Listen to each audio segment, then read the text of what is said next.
Bien, hermanos, vayamos a Isaías, capítulo 55, versículo 7.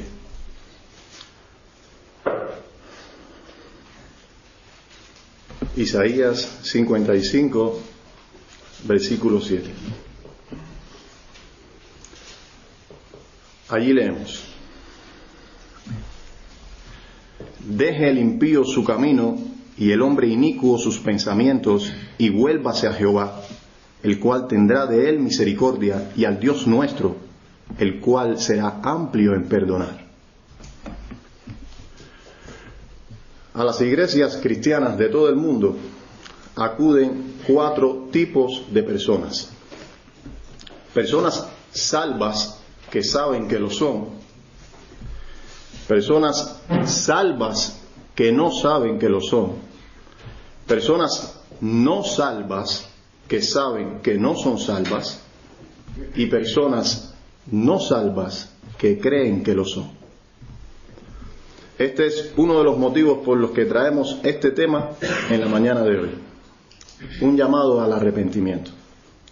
Las palabras de nuestro texto fueron pronunciadas por el profeta Isaías, conocido también como el profeta evangelista, quien profetizó durante los reinados de Usías, Jotán, Acaz y Ezequías, pertenecientes a la sucesión monárquica del reino de Judá. Sus profecías giran fundamentalmente en torno a la venida, el carácter, el ministerio, los sufrimientos y la muerte del Mesías, así también como a la extensión y perpetuidad de su reino. Un reino que no sería ofrecido exclusivamente a la nación de Israel. Un reino que sería predicado hasta lo último de la tierra. Reino que no es de este mundo, indestructible e inconmovible. Reino de paz y de justicia verdadera, en la cual todos sus súbditos son hechos reyes y sacerdotes para Dios, y al cual nadie puede entrar si no es por la puerta estrecha del arrepentimiento. Por tanto, consideraremos ¿qué es el arrepentimiento evangélico? 2. ¿Por qué necesitamos el arrepentimiento? 3. ¿Qué implica el arrepentirnos? Y 4. Lo que ofrece el Evangelio para aquellos que se arrepienten. Veamos primero qué es el arrepentimiento evangélico. Entre las muy acertadas definiciones que la Iglesia ha dado a lo largo de los siglos de este tema, hemos querido traer la definición que encontramos en el tercer párrafo del capítulo 15 de nuestra confesión de fe, la Confesión Bautista de Fe de Londres de 1689, para los que nos visitan y no la conocen. Esta dice: el arrepentimiento para salvación es una gracia evangélica por la cual una persona a quien el Espíritu hace consciente de las múltiples maldades de su pecado, mediante la fe en Cristo se humilla por él con una tristeza que es según Dios, lo abomina y se aborrece a sí mismo, ora pidiendo el perdón y las fuerzas que proceden de la gracia, con el propósito y empeño, mediante la provisión del Espíritu, de andar delante de Dios para agradarle en todo. Para una mejor comprensión, destacaremos brevemente algunos aspectos de esta definición. Lo primero a destacar es que el arrepentimiento es un don de la gracia divina. Algo que procede solo del cielo y nunca del corazón humano. En Hechos capítulo 5, versos 31, leemos referente a Cristo: a este Dios ha exaltado con su diestra por príncipe y salvador. ¿Para qué? Para dar a Israel arrepentimiento y perdón de pecados. El arrepentimiento evangélico no es una obra humana, sino un regalo inmerecido que Cristo da a aquellos por quienes murió. Lo segundo a destacar de esta definición es que esta obra divina solo tiene lugar cuando el Espíritu Santo, la tercera persona de la Trinidad, vence la obstinación de un pecador, convenciéndole por las Escrituras de la raíz podrida de su naturaleza caída, haciéndole ver que esta es la fuente de todas sus desgracias y pecados contra Dios. Es sólo después de esta obra de iluminación que mediante la fe en Cristo, no en María, no en José, sino solo en Cristo, el pecador puede humillarse con una tristeza santa por su pecado, despreciándolo no solo por lo que sus pecados le han ocasionado a él, sino por lo que sus pecados le han ocasionado a Dios. El rey David oró: porque yo reconozco mis rebeliones y mi pecado está siempre delante de mí. Contra ti solo he pecado y he hecho lo malo delante de tus ojos. Lo último a destacar es que el pecador no guarda sus pecados para sí, sino que es guiado por el Espíritu Santo a confesarlos con nombres y apellidos, buscando el perdón de Dios, confiando solamente en la sangre del Señor Jesucristo para que los limpie y perdone, y determinándose finalmente a no regresar nunca más a ellos. Como el salmista dice: consideré mis caminos y volví mis pies a tus testimonios. Me apresuré y no me retardé en guardar tus mandamientos. Esta es una sencilla y breve explicación de lo que es el verdadero arrepentimiento. Hasta aquí alguien podría decir: yo lo he entendido todo, Lo que no sé es por qué yo tengo que experimentar algo así para ser cristiano. Es en verdad imprescindible el arrepentimiento para recibir los beneficios del Evangelio. Bueno, si ese es tu caso, te puedo decir que si a ti no te ha acontecido, como uno de esos casos excepcionales, como el de Juan el Bautista, que fue santificado desde el vientre de su madre, la manera general en la que Dios obra es así. Sea que el pecador lo perciba así o no, así ocurre. Aquí pasamos a nuestro segundo punto. ¿Por qué necesitamos el arrepentimiento? Daremos 4 razones. La primera es la naturaleza de Dios. La razón más importante por la que el hombre necesita el arrepentimiento es la naturaleza santa de Dios. La Biblia declara tanto en Isaías 6:3 y Apocalipsis 4:8 que Dios es santo, santo, santo.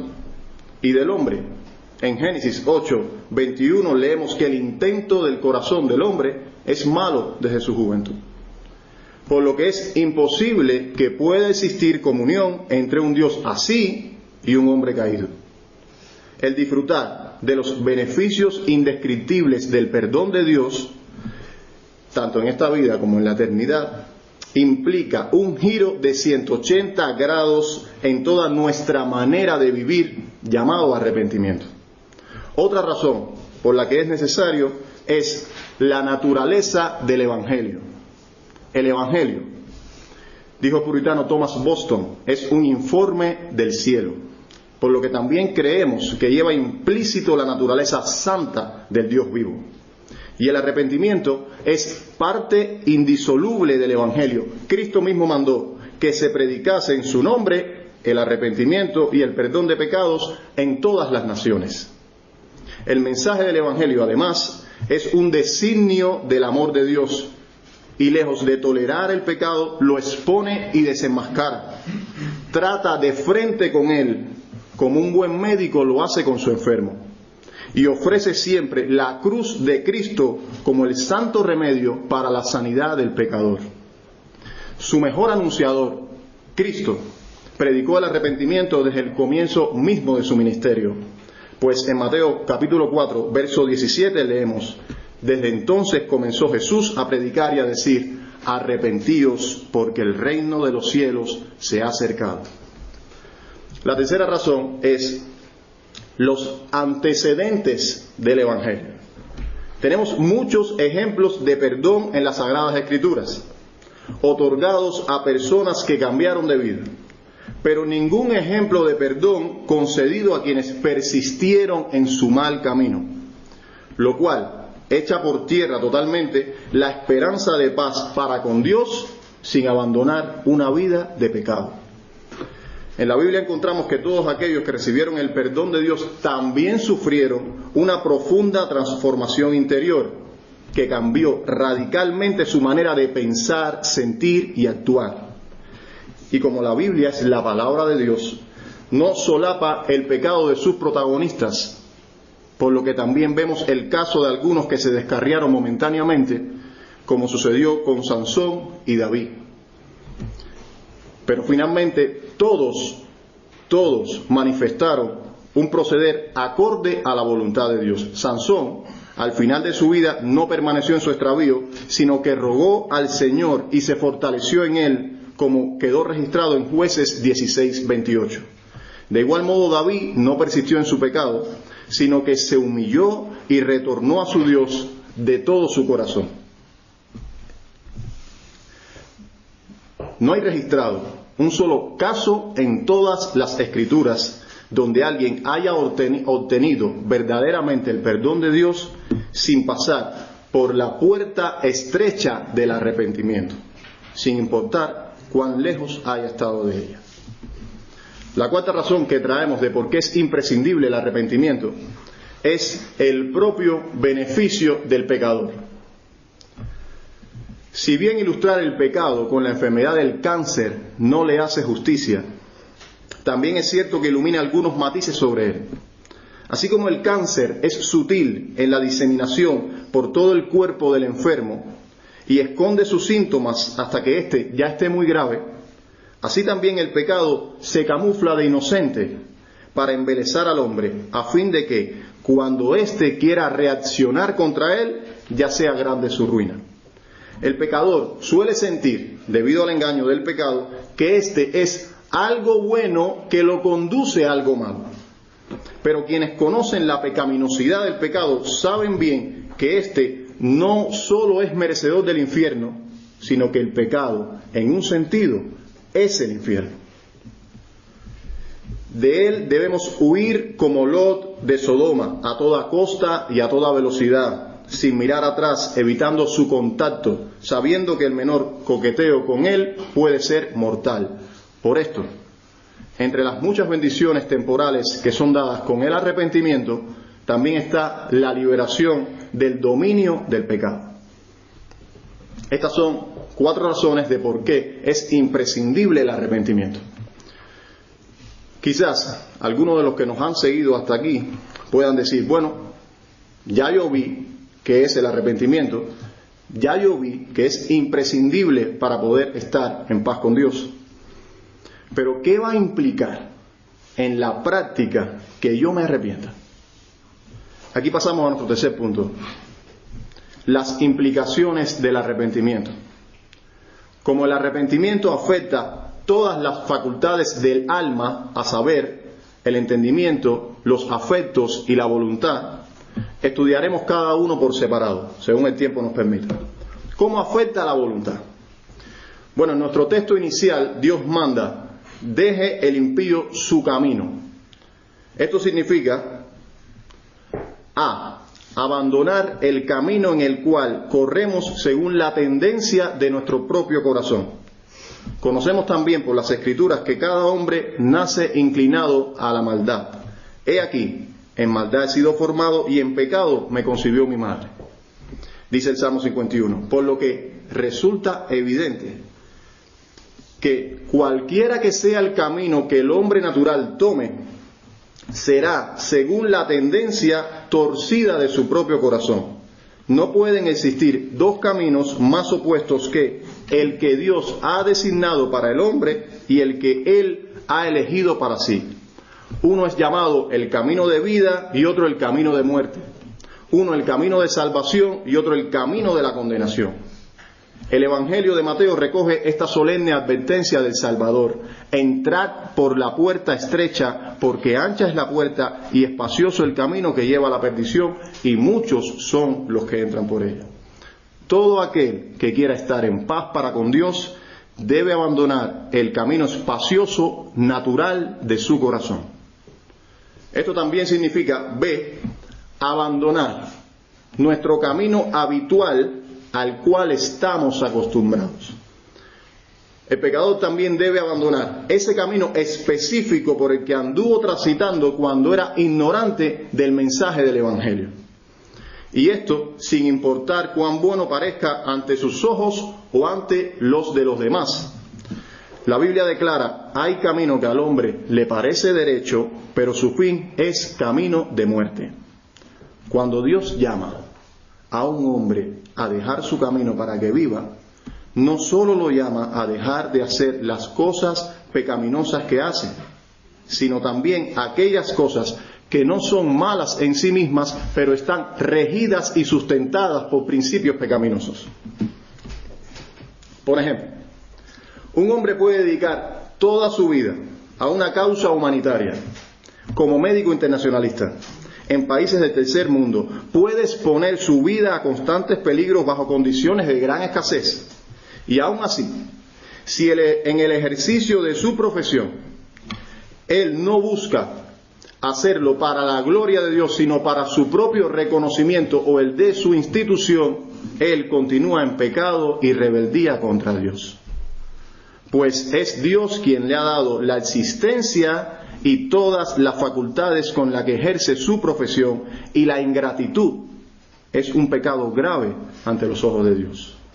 Para que una obra sea declarada como justa y buena a los ojos de Dios y reciba su bendición, debe tener al menos dos requisitos. Uno, debe ser hecha para la gloria de Dios, y dos, debe ser hecha conforme a la voluntad de Dios. Por lo que no importa, amigo mío, cuán noble pueda parecer el camino que hayas escogido, es tu deber, si procuras el arrepentimiento, abandonarlo para volverte de todo corazón a Dios. Abandonar nuestro camino también significa el camino preferido en el cual encontramos los placeres del pecado. Muchos hombres escogen su camino porque creen que es el correcto, como hemos visto en el ejemplo anterior. Pero otros muchos, por medio de él, se satisfacen sus deseos pecaminosos. Estos hombres mayormente han vivido por mucho tiempo en una entrega total y consciente a su pecado. Pero al oír hablar acerca de la justicia, el dominio propio y el juicio venidero, se asombran, como pasó con el gobernador Félix. Estos suelen, a pesar de la voz de sus conciencias, replegarse para negociar en sus adentros a fin de mantener un solo pecado y hacer las paces así con Dios, pensando de que como es solo uno, a fin y al cabo podrá salirse con la suya. Hace mucho tiempo, cuando la caza del gorila africano estaba en auge, los cazadores solían usar una táctica. Ponían una jaula pequeña, abierta, con vistosas bananas en una zona estratégica de la selva, con espacio solamente para la mano del animal. Y cuando el olor de la fruta y su llamativo color atraían al gorila, éste sigilosamente se acercaba a la jaula hasta agarrar la fruta. Ese era el momento que esperaban los cazadores para salir. Y mientras lo hacían, el gorila no huía, sino que vivía una verdadera batalla en su interior. Enloquecía frenéticamente por la proximidad inminente de los hombres y al mismo tiempo intentaba sacar el brazo de la jaula, pero sin renunciar al racimo de bananas, lo que daba suficiente tiempo a los cazadores para arrojarles tranquilamente sus cuerdas. Así muchos fueron cazados. Si el gorila tan solo hubiera abierto la mano y renunciado a la fruta, habría podido escapar. Ese es el mismo triste caso de aquellos que piensan que podrán escapar del juicio de Dios guardando un solo pecado para sí. Alguien sabiamente dijo: ningún pecado es lo suficientemente dulce que valga la pena quemarse en el infierno por él. El llamamiento al arrepentimiento en lo tocante a la voluntad es al abandono de todo pecado. Tratar de mantener alguno de seguro será mortal. Debe existir una completa disposición de renuncia unido a un sincero clamor a aquel que es poderoso para librar. Porque si el Hijo os libertare, seréis verdaderamente libres. ¿Y qué si alguien intenta hacer estas cosas prácticas y visibles, abandonar sus antiguos caminos en sus propias fuerzas? ¿Puede alcanzar un arrepentimiento verdadero? Por supuesto que no. Porque estas manifestaciones externas solo son válidas cuando son fruto de una transformación interior. Y el corazón también debe experimentar cambios. Veamos cómo afecta el arrepentimiento a los afectos.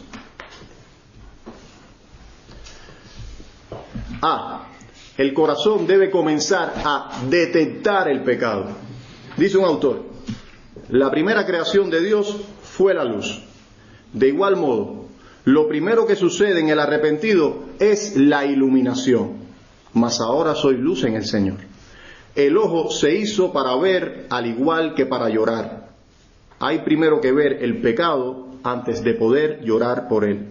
Por eso digo que donde no se ve el pecado, no puede haber arrepentimiento. También es necesario dolerse por el pecado. Acabamos de escuchar en la lectura de introducción que aquellos israelitas que fueron expuestos al primer sermón de Pedro se compungieron de corazón. La Escritura dice: me contristaré por mi pecado. Este dolor nunca es superficial, sino una agonía santa. La Biblia lo llama también quebrantamiento del corazón. Los sacrificios de Dios son el espíritu quebrantado. También lo llama un corazón rasgado. Rasgad vuestro corazón, dice Joel 2:13. Hasta que el corazón del hombre no esté lleno de dolor por el pecado, no puede ser apto para recibir la gracia de la salvación. La Escritura dice: los que sembraron con lágrimas, con regocijo segarán. Dice Thomas Watson: el hombre puede lamentarse, sí, pero no arrepentirse. El ladrón se lamenta cuando lo apresan, no porque haya robado, sino porque tiene que pagar por su culpa. Por otro lado, el dolor piadoso es principalmente por haber pecado contra Dios, de modo que si aún no tuviera conciencia que lo molestara, ni diablo que lo acusara, ni infierno que lo castigara, su alma todavía estuviera atribulada por la falta cometida contra Dios. En armonía con esto, dice el Salvador: y mirarán a mí, a quien traspasaron, y llorarán. El corazón también debe sentir, para experimentar el verdadero arrepentimiento, vergüenza por el pecado. Esdras oró: avergonzado estoy para levantar, oh Dios mío, mi rostro a ti. Y el hijo pródigo regresó avergonzado y dijo: Padre, he pecado contra el cielo y contra ti, y ya no soy digno de ser llamado tu hijo. El corazón arrepentido sentirá vergüenza. También sentirá odio por el pecado. Si alguien ama en verdad a los niños, odiará a sus maltratadores. Si alguien ama en verdad la santidad, odiará en verdad el pecado. Cristo no es amado hasta que el pecado no es odiado. El Señor amaba la casa de su Padre, por eso echó a quienes la convertían en cueva de ladrones. Así también, quien ama la obra del Espíritu Santo en su corazón, echará de su corazón todo pecado que le haga sombra. No importa cuánto el diablo y el mundo disfracen el pecado de ventajas y placeres, el verdadero arrepentido se apartará de él y no se mezclará con él. Veamos en qué sentido también el arrepentimiento afecta la tercera facultad del alma, la mente. En cuanto a cosas como Dios, su ley, el Evangelio, su pueblo, Cristo. Cuando un pecador es convertido, es cambiada totalmente su percepción de todo lo que le rodea, pero especialmente de lo tocante a la eternidad. Si su inclinación adámica era la de huir de Dios, ahora comienza a descubrir que Dios es un ser lleno de gloria y perfección. Comienza a sentirse irresistiblemente atraído hacia su inmensidad. También comienza a amar su santa ley que condena el pecado y exalta la santidad que lo glorifica. Como David puede decir, tu ley es mi delicia. El alma arrepentida también será contemplativa con el Evangelio que la ha liberado de la maldición de una ley que, a pesar de ser justa, santa y buena, nunca pudo cumplir a causa de su condición. Verá el Evangelio como el glorioso poder que Dios ha usado para salvarlo y continúa usando para santificarlo. Puede ver reflejado en el Evangelio la armonía de todos los atributos del Dios que ama. La persona arrepentida también buscará la compañía de los santos. No habrá más dulce compañía para él que esta, ni personas más dignas de ser servidas. Se alegrará con sus fortunas y sufrirá con sus tristezas. En cada uno de ellos ahora puede ver formándose, más veloz o lentamente, la identidad del Dios que ama. Preferirá 1000 veces padecer con ellos que disfrutar al lado de sus enemigos. Cristo, sobre todas las cosas, será glorioso ante sus ojos. Meditará con frecuencia en su persona y en su obra, y no podrá evitar amarlo, manifestando así la veracidad de ese amor mediante una vida obediente y santa. Respecto a sus pecados predominantes, ¿cómo afecta a la mente el arrepentimiento en cuanto, por ejemplo, su orgullo, desobediencia, negligencia? Todas las miserias de su condición caída no las excusará más como hacía antes, disfrazándola como sutiles virtudes o comportamientos necesarios, sino que las verá justo como las miserias que son, las confesará a Dios de manera continua y de manera continua acudirá a Cristo para buscar una renovación espiritual. Todo esto implica el arrepentimiento verdadero, una obra que abarca la totalidad del ser humano. Ahora bien, ¿tú puedes detectar que esta obra ha tenido lugar en ti? Vamos a mirar qué ofrece el Evangelio a quienes se arrepienten. Nuestro cuarto y último punto. Nuestro texto menciona dos cosas. Muestra una promesa segura: tendrá de él misericordia.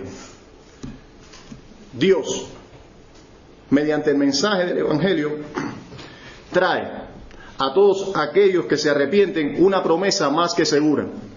Promesa que fue dada primeramente a Abraham, de la cual todos los hijos, todos los creyentes somos hijos espirituales y beneficiarios. Promesa de la cual el escritor a los Hebreos dice: por lo cual, queriendo Dios mostrar más abundantemente a los herederos de la promesa la inmutabilidad de su consejo, interpuso juramento, para que por dos cosas inmutables, en las cuales es imposible que Dios mienta, tengamos un fortísimo consuelo los que hemos acudido para asirnos de la esperanza puesta delante de nosotros. En consonancia con nuestro texto, tendré de él misericordia. Esta es la gloriosa promesa de perdón y vida del Evangelio. Palabra doblemente sellada por una promesa y por un juramento, hecha por el Dios vivo y verdadero, digno de toda fe y confianza. Teniendo este inconmovible fundamento, el pecador puede buscar con todas las fuerzas de su alma el arrepentimiento, sabiendo de que Dios tendrá de él misericordia.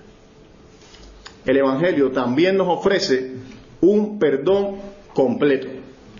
Será amplio en perdonar. Si a la luz de todo lo antes dicho hasta aquí, tú aún no logras identificar que la obra del arrepentimiento evangélico ha tenido lugar en tu vida, si aún no logras percibir de que un cambio de tal magnitud ha ocurrido en ti, debo decirte, no te desalientes. El hecho de que estés en esta mañana escuchando estas cosas te debe dar esperanza. No mires lo que no ha sido formado en ti, mira la cruz de Cristo. Es por la sangre preciosa de su Hijo que Dios puede recibirte si no has experimentado un verdadero arrepentimiento aún en esta hora.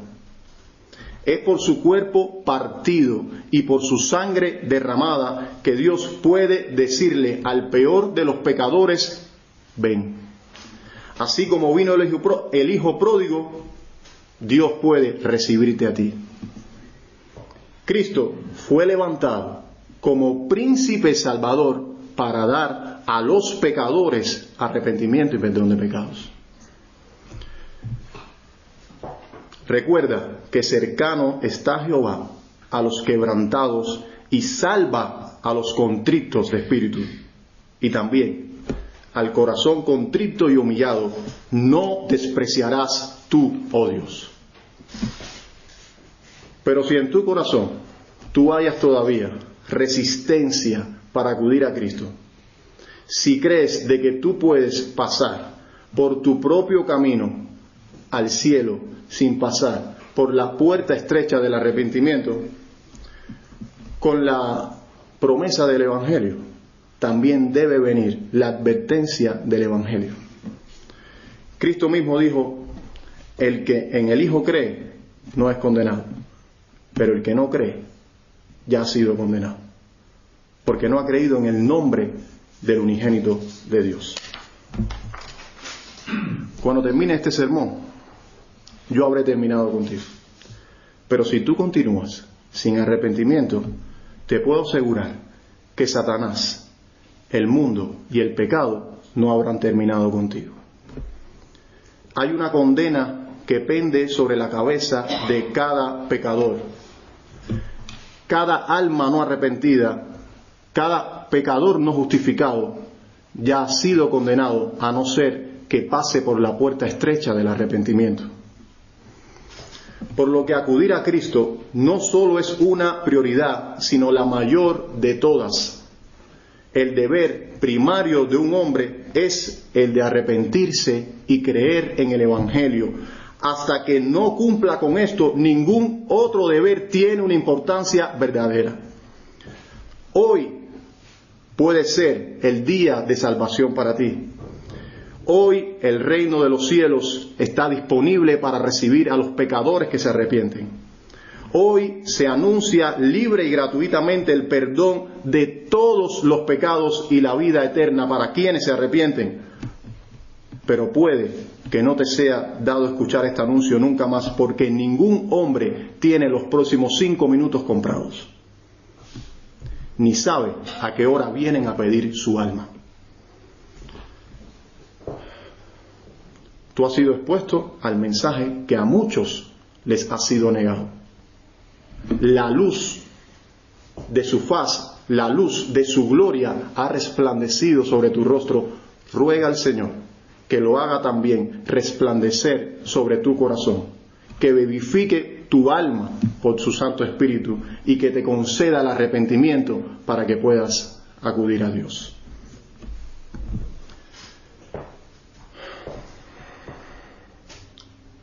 No hay nada más triste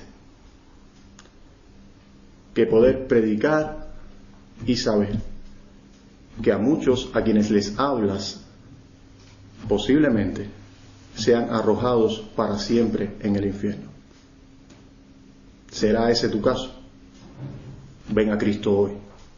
Vamos a terminar en oración.